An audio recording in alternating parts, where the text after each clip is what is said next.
Alors, en cette période de déclaration des revenus, pas mal de contribuables s'interrogent sur la manière évidemment, de bien remplir leur déclaration, mais aussi sur les marges d'erreur tolérées et les recours possibles en cas de petites erreurs, d'imprécisions ou même d'oubli. La nouveauté, c'est qu'une décision du Conseil d'État, qui date du 9 mai, est venue un petit peu troubler le panorama du droit à l'erreur. Alors, cette décision vient-elle impacter la possibilité pour les contribuables de rectifier leur déclaration de revenus sans aucune sanction fiscale? Réponse avec vous, maître Jérôme Barré. Bonjour Jérôme. Bonjour David. Avocat associé au sein du cabinet Yards. C'est non pas la période des soldes, mais la période des déclarations de revenus. Déjà, on rappelle, c'est quoi le droit à l'erreur? Alors, le droit à l'erreur, de bonne foi. Hein. C'est de bonne foi. Le droit à l'erreur, c'est une petite institution qui a été mise en place il y a déjà quelques années et qui a pour but de provoquer un réflexe de bonne foi du contribuable qui s'apercevrait qu'il a commis une erreur, et le mettre dans des dispositions où il se dit qu'il a plus intérêt à réparer son erreur spontanément et immédiatement et le plus rapidement possible que d'attendre que l'administration vienne le voir. Alors, erreur comme quoi, par exemple? L'erreur excusable, c'est parce que vous avez mal interprété quelque chose qui n'était pas, vous l'avez considéré que ce n'était pas un revenu, c'était un revenu, donc vous ne l'avez pas chargé dans la case.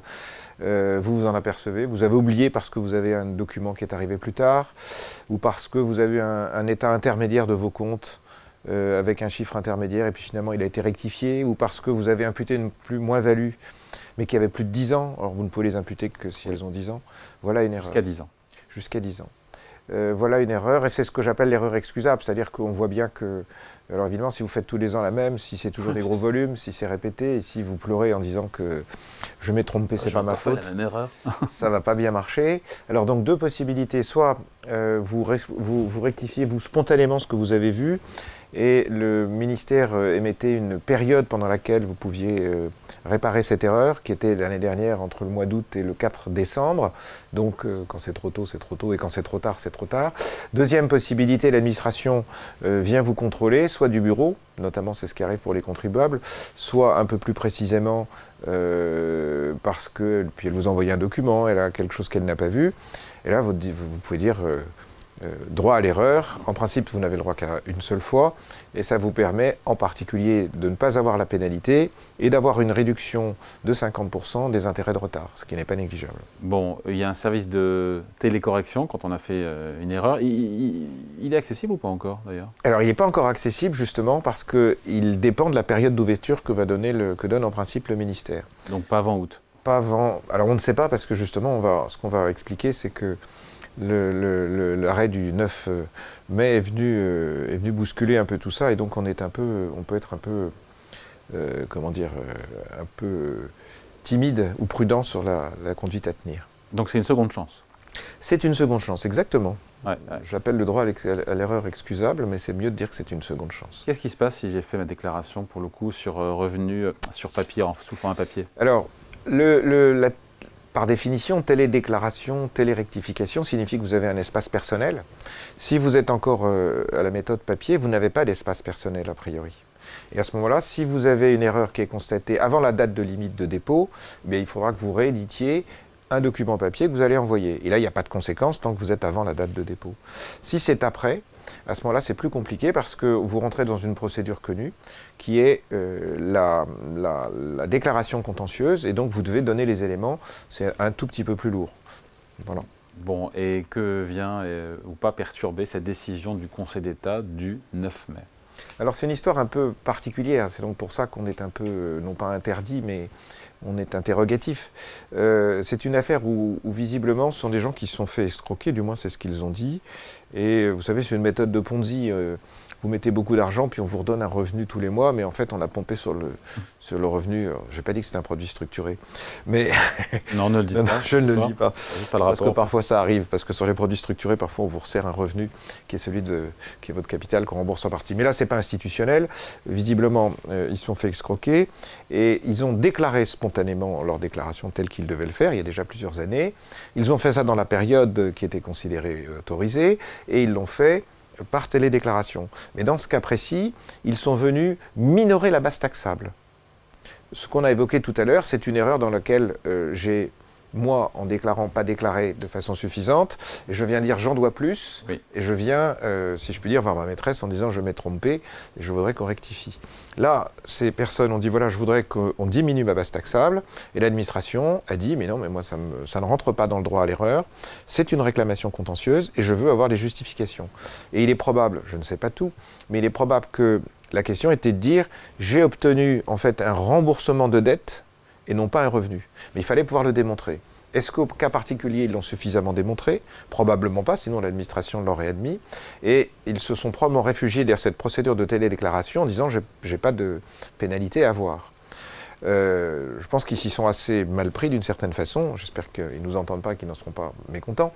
Mais en allant voir benoîtement un inspecteur et en insistant parfois même auprès de la hiérarchie, on aurait pu discuter ça différemment. Le résultat, c'est que l'administration a dit « ça n'est pas le droit à l'erreur ». C'est une réclamation contentieuse, vous devez la traiter comme telle, et c'est à vous de me fournir la preuve de ce que vous me dites. Oui, mais je vois pas, ça c'est un cas spécifique, c'est pas de portée générale, ça. Alors, c'est bien la question. Est-ce que on considère que c'est ce cas spécifique et qu'il a, juste une portée qui est là?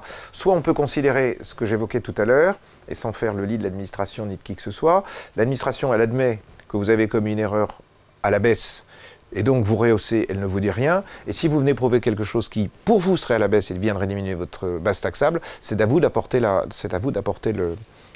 preuve. Donc c'est d'une certaine façon, un renversement de la charge de la preuve. Ce qui est le plus gênant dans l'arrêt du Conseil d'État, ce qui est perturbant et ce qui perturbe les lecteurs et les contribuables, c'est que le Conseil d'État a considéré que ce qui a été évoqué par le ministre en disant « vous avez le droit à la déclaration de telle date à telle date », le Conseil d'État dit « moi je ne veux pas le savoir ». Or, il y a un principe qui existe en général, c'est que quand l'administration exprime ses idées, ses opinions peuvent être même, elles, opposables à l'administration. C'est-à-dire que si l'administration vous disait traverser le feu rouge, même quand c'est rouge, fiscalement, si elle vous reprend, bah, j'ai écouté Madame l'administration, vous m'avez dit ça, j'ai appliqué ce que vous aviez dit, même si c'était contraire à la loi.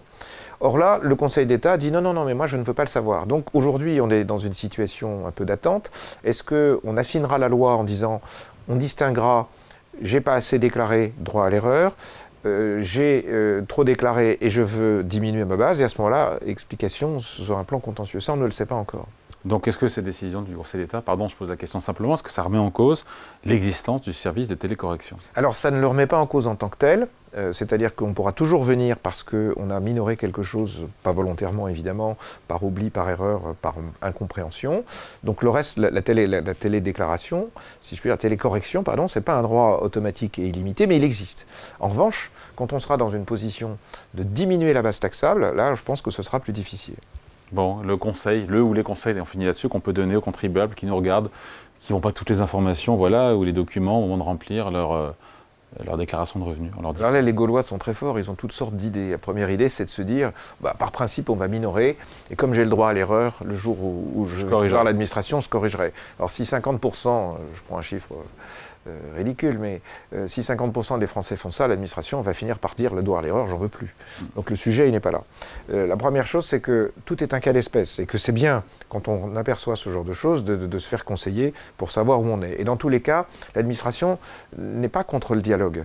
Donc plus vite on s'aperçoit qu'on a imposé, ou on a mis plus de volume à sa base, et plus il faut aller voir l'administration. Et dans tous les cas, l'administration, elle est en mesure, même si vous avez télédéclaré, et vous le savez, que ce soit les attestations pour les enfants qui sont au lycée ou à l'université, que ce soit les attestations qui proviennent de votre personnel à domicile, le cas échéant, vous devez fournir ces éléments si on vous les demande.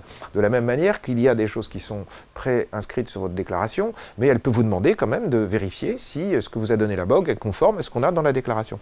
Donc dans tous les cas, l'administration a le droit d'intervenir et de vous poser des questions. Donc il vaut mieux se mettre dans une situation aimable, il vaut mieux être prudent, c'est-à-dire que par exemple, si on a des revenus qui ne sont pas encore arrivés, parce que ça peut arriver que la banque, c'est un investissement qui est lointain, ou pour telle ou telle raison, ou des revenus fonciers qui ne sont pas définis parce que c'est dans une société civile et puis qu'on a tardé à faire les comptes, il vaut mieux ne rien dire, mentionner éventuellement dans son espace personnel, qui est l'outil qui sert aussi à la télécorrection, mais voilà, j'attends quelque chose, mais je n'ai pas les chiffres, plutôt que de mettre un chiffre approximatif supérieur à celui qu'on devra mettre, là on sera dans une situation plus délicate. Tout ça c'est une question de prudence et de petits signes qu'on fait à l'administration. Si on fait des petits signes de bon voisinage, je pense que le sujet n'est pas perdu. Allez, merci beaucoup, conseil signé Maître Jérôme Barré, avocat associé au sein du cabinet Yarns. Merci Jérôme. Merci David.